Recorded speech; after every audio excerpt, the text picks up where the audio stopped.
پر بندہ چڑھے تو چڑھتے ہی یوں کہے بسم اللہ۔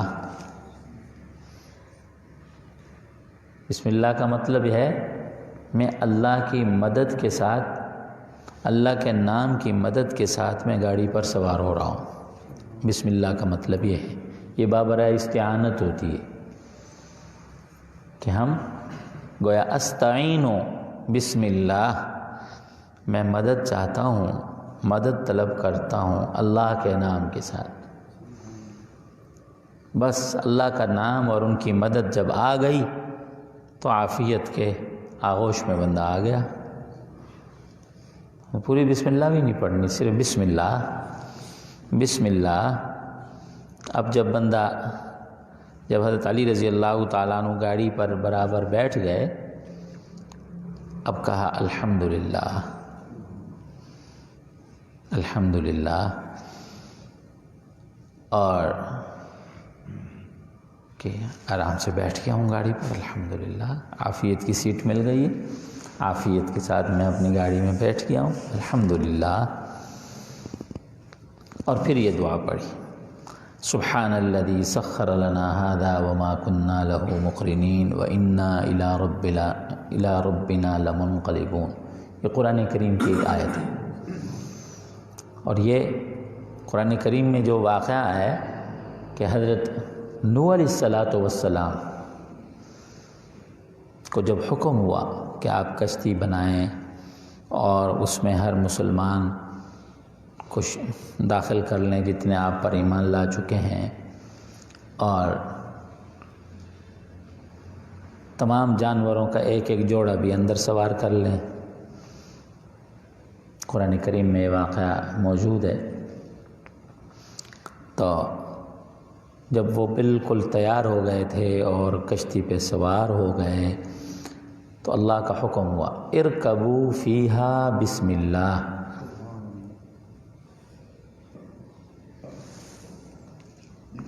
وہاں دعا جو منقول ہے وہ بسم اللہ مجریہا و مرساہا ان ربی لغفور الرحیم۔ وہ واقعہ تھوڑا سا مجھ سے عدل بدل ہو گیا۔ یہ آیت جو ہے یہ سورہ غالباً زخرف میں ہے، 24 پارے میں، سبحان الذی سخر لنا ھذا وما كنا له مقرنین وانا الی ربنا لمنقلبون۔ تو یہ قرآنی آیت ہے کہ پاک ہے وہ ذات جس نے ہمارے لیے اس گاڑی کو تابع کر دیا، ہمارا پابند کر دیا۔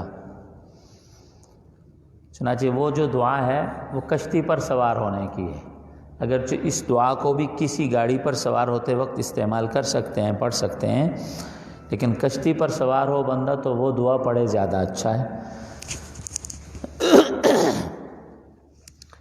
اور شاندار مفہوم ہے اس مبارک دعا کا کہ پاک ہے وہ ذات جس نے ہمارے لیے اس گاڑی کو تابع کر دیا، ہمارا پابند بنا دیا۔ یہ ہماری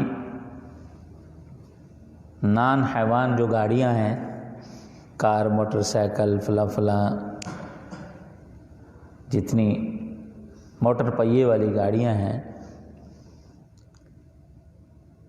یہ بھی بجا طور پر ایک اللہ کی نعمت سے کوئی کم چیزیں نہیں ہیں، لیکن یہ گھوڑا، اونٹ، ہاتھی، بیل، یہ تو ایک جانور اور منہ زور سے جانور ہیں اور بے عقل سے جانور ہیں، یہ سدھ جائیں، اطاعت میں آ جائیں، اشاروں پہ چلنے لگیں، یہ غیر معمولی نعمت ہے کہ گھوڑا ہے، آپ اس کو سنبھالتے ہیں، سجھاتے ہیں، سکھاتے ہیں، اور وہ آپ کے بالکل اشاروں پر چلتا ہے، رکتا ہے، مڑتا ہے۔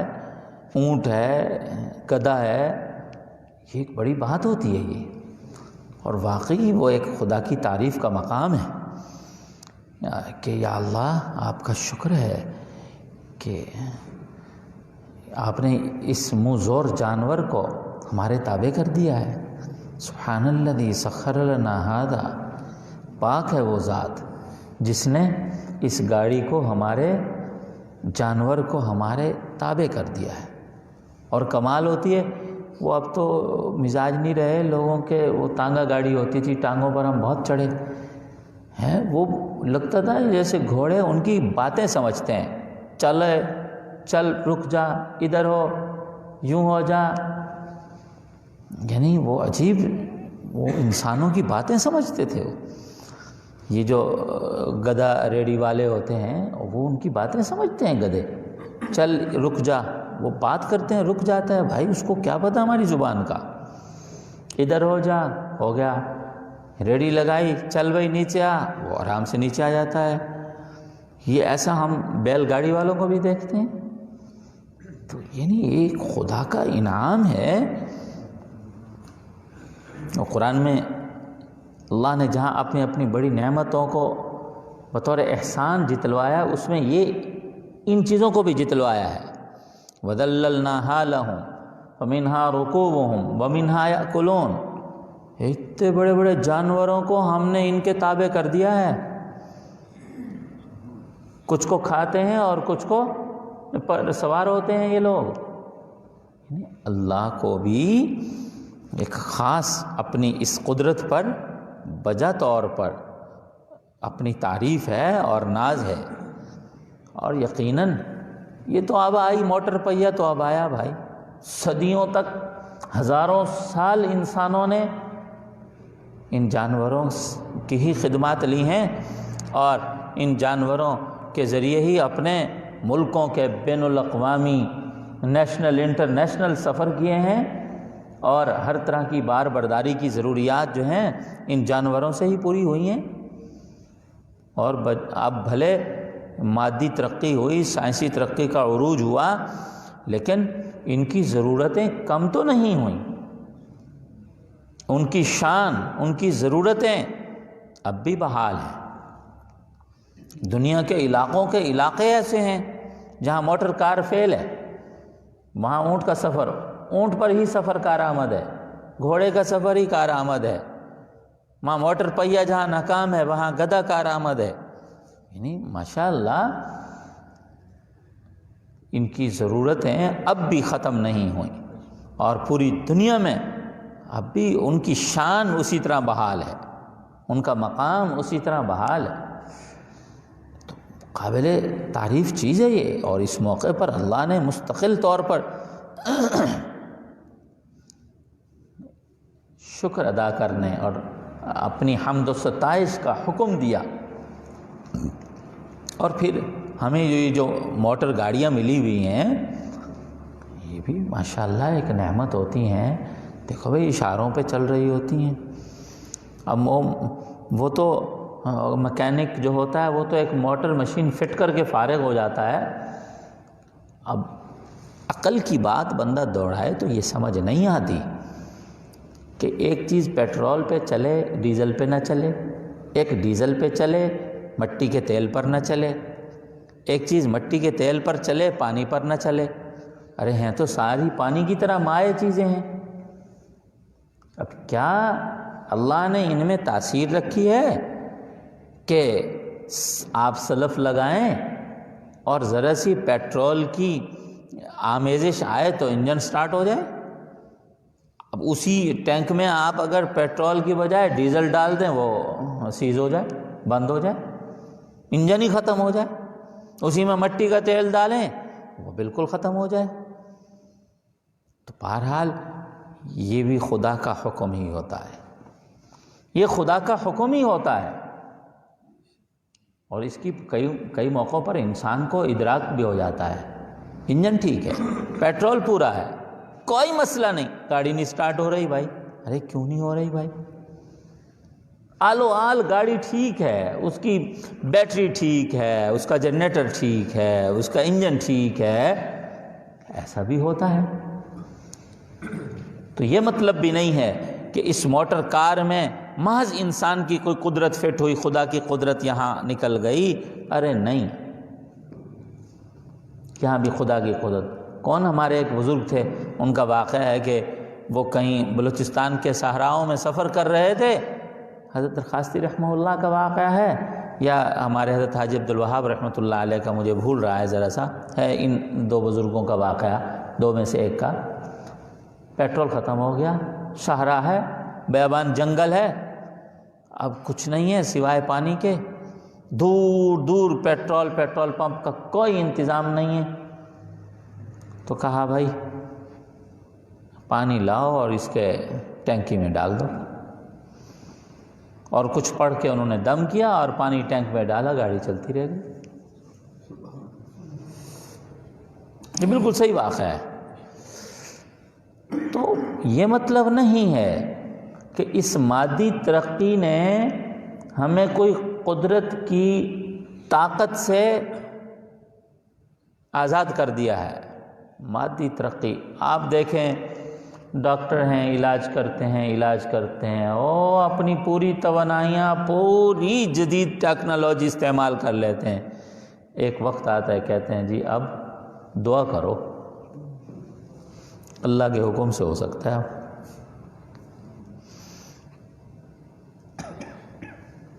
یہ جو بڑے بڑے بادشاہ ہیں، ان کی موت کے فیصلے آسانی سے نہیں ہوتے، یہ کئی مہینے وہ آکسیجن میں زبردستی سانس بھی چالو کر دیتے ہیں۔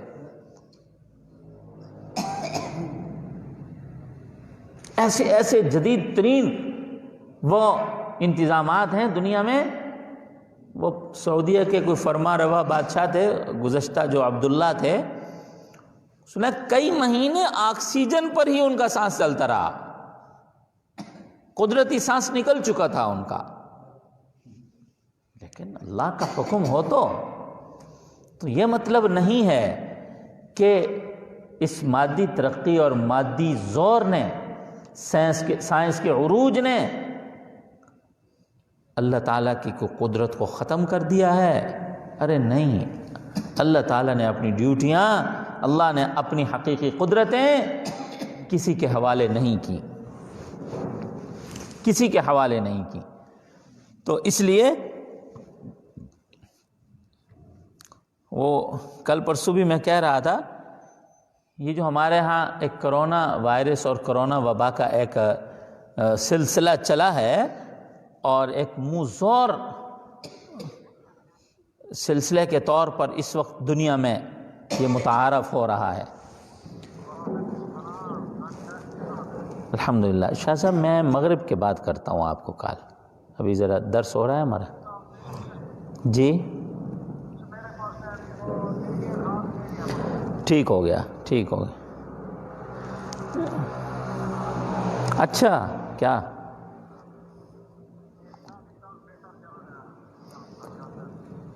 اچھا، انشاءاللہ مغرب کے بعد تھوڑی سی بات کریں گے، نماز کے بعد انشاءاللہ۔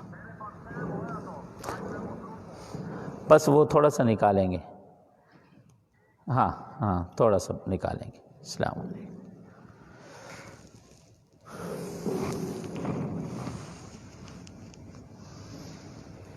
اب وہ جو مادیت سے اور جدت سے متاثر طبقہ ہے، اس نے بجا طور پر مان لیا ہے یہ کرونا اسرائیل ہے ہمارا، یہی اسرائیل ہے، جان نکل جانی ہے ہماری، یہی اسرائیل ہے ہمارا۔ ارے بھائی خدا تعالیٰ موجود ہیں، خدا کی طاقتیں کہیں منتقل نہیں ہوئیں، خدا اپنی قدرتوں کے ساتھ، چونکہ تو ہیں ازل اور ابد سے، ان کی طاقت قدرت میں ذرا بھی کوئی فرق نہیں ہے، کوئی فرق نہیں ہے۔ تو کچھ خدا کے بھروسے کے ساتھ بھی ہم زندگی گزاریں، کچھ خدا کی قدرتوں پر اعتماد کر کے بھی زندگی گزاریں۔ جو جتنا زیادہ سائنسی ترقی اور مادے سے متاثر ہے، وہی اتنا زیادہ پریشان ہے۔ جو جتنا زیادہ اس جدید ٹیکنالوجی سے مستفید ہے، فائدہ اٹھاتا ہے، وہی زیادہ ٹینشن کا شکار ہوتا ہے، اور جو اس سے متاثر نہیں ہے، اس سے فائدہ نہیں اٹھاتا، وہ اس وقت بھی پرسکون ہے، وہ اس وقت بھی پرسکون ہے۔ بھائی اللہ سے ہوتا ہے، اللہ کے غیر سے نہیں ہوتا۔ یہ بڑے پیارے جملے ہیں ہمارے تبلیغی بھائیوں کے، اللہ سے ہوتا، اللہ کے غیر سے نہیں ہوتا۔ اس بات کا یقین آ جائے کہ اللہ سے ہوگا، اللہ کے غیر سے نہیں ہوگا، یہی لا الہ الا اللہ کا اصل مفہوم ہے۔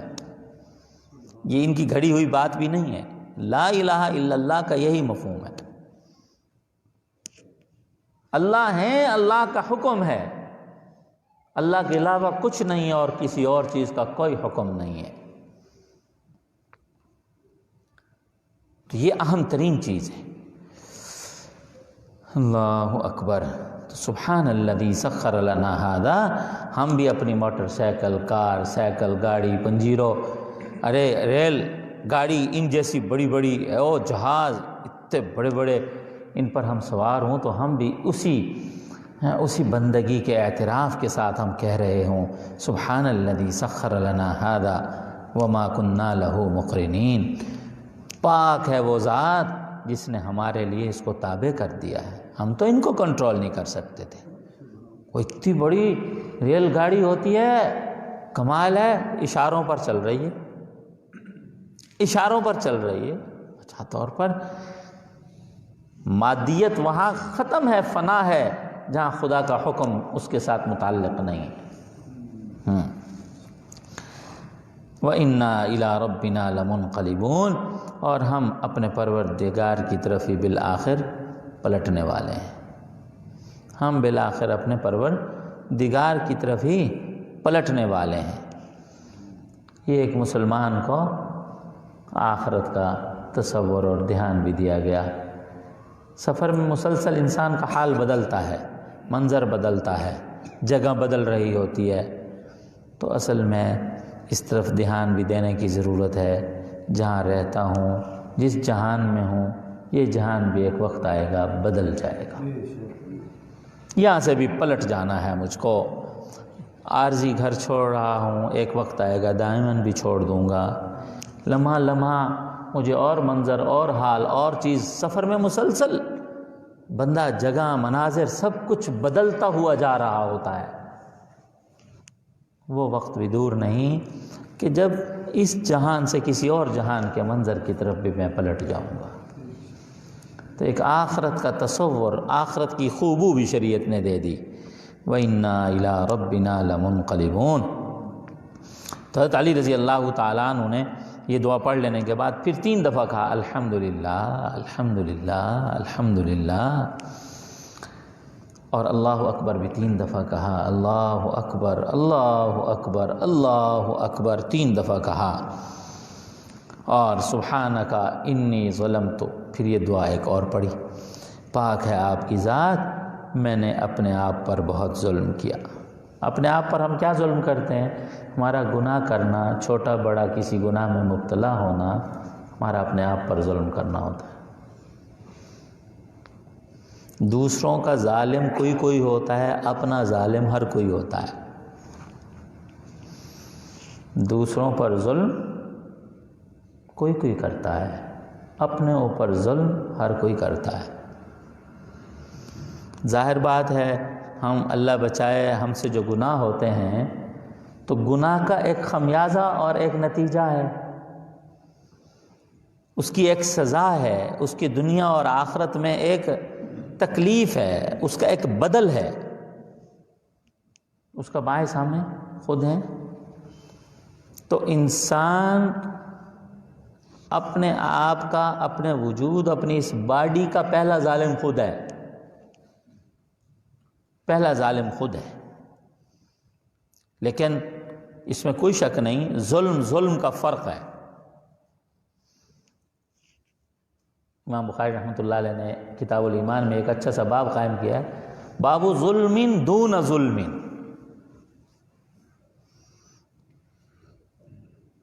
ایسے ظلم کے بارے میں جو ظلم بڑے ظلم سے چھوٹا ہے۔ ایک ظالم کافر ہے، ایک ظالم مسلمان ہے، پھر مسلمان ایک ظالم وہ ہے جو کبائر کا ارتکاب کرتا ہے، اور ایک ظالم وہ مسلمان ہے جو صغائر کا ارتکاب کرتا ہے، کبیرہ گناہوں کا، بڑے گناہوں کا ارتکاب نہیں کرتا۔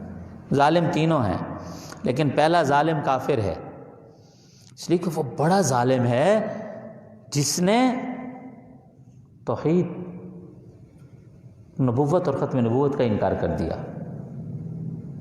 اس نے اپنے آپ پر بڑا ظلم کیا کہ ہمیشہ کی جہنم کا انتظام اس نے اپنے لیے کر دیا. بڑا ظالم. اب ایک انسان وہ ہے جس نے کلمہ پڑھ لیا، اس بڑے ظلم سے تو اپنے آپ کو بچا لیا کہ اس نے بڑا ظلم اپنے اوپر نہیں کیا، لیکن گناہ کبیرہ کرتا ہے جس کی بڑی بڑی سزائیں ہیں. یہ درمیانی درجے کا ظالم ہے، لیکن ہے ظالم. ظلم تو کر رہا ہے اپنے اوپر، خدا نخواستہ چوری کرتا ہے، زنا کرتا ہے، جھوٹ بولتا ہے، مسلمانوں کو بیجا تکلیف دیتا ہے، جانداروں کو تکلیف دیتا ہے، پڑوسیوں کے ساتھ زیادتی کرتا ہے. ظالم ہے یہ. اور ایک ہے چھوٹے درجے کا ظالم، صغائر ہو جاتے ہیں اس سے، نہ چاہتے ہوئے کبھی بد نظری سی ہو گئی، کوئی گناہ کا ارادہ اور جو ہم تک چلا گیا، عزم تک چلا گیا، صغائر گناہ ہے. نہ چاہتے ہوئے کہیں سے غیبت سن لی، کسی خلاف شرع بات میں جو ہے وہ معمول اور ماحول میں پھنس گیا، قوت ایمانی کا مظاہرہ نہیں کیا، تو یہ چھوٹے درجے کا ظالم ہے. نبی علیہ الصلوۃ والسلام تو ظالم نہیں تھے. انہوں نے تو نہ بڑا گناہ کیا نہ چھوٹا کیا، گناہ کا خیال نہیں آیا پیغمبر کو. ہمارا عقیدہ ہے پیغمبروں کے بارے میں، ہمیں سکھائی دعا، سبحانک انی ظلمت نفسی. پاک ہے آپ کی ذات، میں نے تو اپنے آپ پر ظلم کر لیا. فاغفر لی، مجھے معاف کر دو. فإنہ لا یغفر الذنوب الا انت، اس لیے کہ گناہوں کو آپ ہی معاف کر سکتے ہیں، نہیں بخش سکتے گناہوں کو مگر آپ ہی. اور پھر حضرت علی رضی اللہ تعالیٰ عنہ یہ دعا کر لینے کے بعد ہنس پڑے، ذرا سے مسکرا دیے. تو خدام نے پوچھا کس وجہ سے آپ ہنسے ہیں امیر المؤمنین؟ لگتا ہے یہ اس وقت کا عمل ہے جب آپ امیر المؤمنین بھی تھے. آپ امیر المؤمنین بھی تھے، چونکہ وہ ان کا شاگرد پوچھ رہا ہے یا امیر المؤمنین یوں کہہ کر. انہوں نے کہا جی میں نے نبی علیہ الصلوۃ والسلام کو دیکھا تھا، آپ نے کیا ایسے جیسے میں نے کیا ہے. صحابہ بھی صحابہ تھے، نقل اتارنے میں ہو بہو تھے، پوری ادا کی وہ. اور پھر آپ ہنسے، اور میں نے کہا تھا کس وجہ سے آپ ہنسے ہیں یا رسول اللہ؟ یہ کوئی ہنسنے کی بات ہے؟ سبحانک انی ظلمت نفسی فانہ لا یغفر الذنوب الا انت، یہ بندہ بولے اور ہنسے، یہ کوئی ہنسنے کی بات ہے؟ تو میں نے پوچھا کیوں ہنسے آپ یا رسول اللہ؟ تو آپ نے فرمایا آپ کے پروردگار تعجب کرتے ہیں اپنے بندے سے جب وہ کہتا ہے رب اغفر لی ذنوبی. یعنی یہ محبت کا تعجب ہوتا ہے. ایک تعجب غم اور حیرت کا ہوتا ہے، ایک تعجب محبت کا تعجب ہوتا ہے. جیسے بچے نے کوئی آج ایسا بولا کہ دل خوش ہو گیا، یار بندہ اب تعجب کیے بیٹھے، یار اس نے کیسے بات کر دی ہے. آج کوئی کام کرایا، آج تک نہیں کیا تھا ایسا، آج اس نے ایسی آ کر خدمت کر دی کہ وہ دل خوش ہوا بیٹھا اور بندہ تعجب کیے بیٹھا ہے، بھائی کمال ہے آپ نے ایسی خدمت کر دی ہے. یہ وہ محبت کا تعجب ہے، حیرت کا تعجب نہیں ہے، خوشی کا تعجب ہے اللہ کا. اللہ تعجب کرتے ہیں اپنے بندے سے، وہ خوشی والا تعجب جب بندہ کہتا ہے رب اغفر لی ذنوبی. اللہ فرماتے ہیں اچھا اس بندے کو پتہ ہے میرا رب ہے، کوئی میرے گناہ معاف کر دے گا.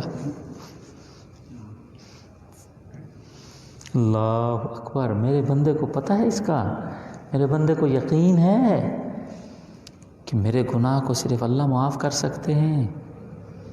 اللہ خوش ہو رہے ہوتے ہیں. یعنی یہ علم اور اس علم کی بنیاد پر استغفار کی توفیق اور اس پر عمل اللہ کو خوش کرتا ہے. اللہ خوش ہوتے ہیں، اچھا میرے بندے کو یہ تو یقین ہے کہ میں بخش سکتا ہوں، اللہ معاف کر دیتے ہیں. ایک مسند امام اعظم میں روایت ہے، من علم ان لہ ربا یغفر الذنب فیغفر لہ، جس بندے کو یہ یقین ہو کہ اس کا پروردگار ہے اور اس کو بخش سکتا ہے، اللہ بھی معاف کر دیتے ہیں اس کو۔ لیکن یہ یقین اس کو ہوگا جو اپنے آپ کو گناہ گار سمجھے گا، گناہ کے بعد کسی درجے میں ندامت اور شرمندگی بھی اس کو حاصل ہوگی، گناہ کو گناہ سمجھ رہا ہوگا۔ اللہ بچائے، اللہ بچائے، ہمارا معاشرہ، ہمارا ماحول جس طرف چل نکلا ہے، گناہ گناہ ہی نہیں رہا، ان کی لسٹ میں گناہ کا شعور ختم ہو گیا، اور پوچھتے ہیں یار یہ کون سی ناجائز بات ہے یار، یہ کیوں ہم گناہ کر رہے ہیں، یہ کوئی غلط بات ہے؟ اور اللہ بچائے پھر یوں بھی یہ یار مولویوں کی بنائی ہوئی باتیں، مولوی تو یوں کہیں، یہ خطرناک بات ہے۔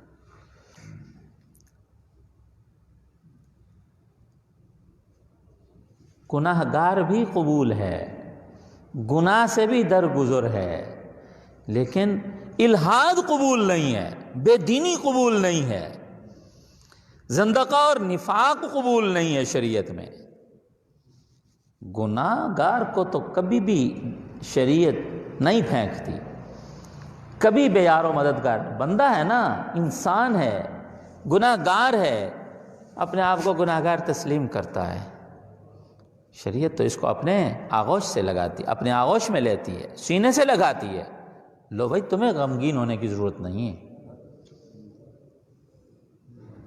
تم نے گناہ کیا ہے، گناہ کو گناہ سمجھا ہے اور گناہ پر شرمندہ ہو گئے ہو اور ہمارے پاس آ گئے ہو، لو ہم تمہیں پھینکیں گے نہیں، اب ضائع نہیں کریں گے۔ لیکن یہ خطرناک بات ہے کہ اللہ بچائے، اللہ بچائے، انسان گناہ کو گناہ سمجھنے کی لسٹ سے نکل جائے، گناہ کے خیال سے نکل جائے، گناہ پر توبہ اور ندامت سے نکل جائے، یہ خطرناک بات ہے۔ اور اس وقت اللہ بچائے ہمارا معاشرہ اس خطرناک دہانے میں جا رہا ہے۔ اللہ تعالی ہم سب کی حفاظت فرمائے اور ہمیں سچی بندگی کی اور اتباع سنت کی زندگی عطا فرمائے۔ اول آخر درود شریف کے ساتھ 11 مرتبہ سنیں۔ بسم اللہ اللہ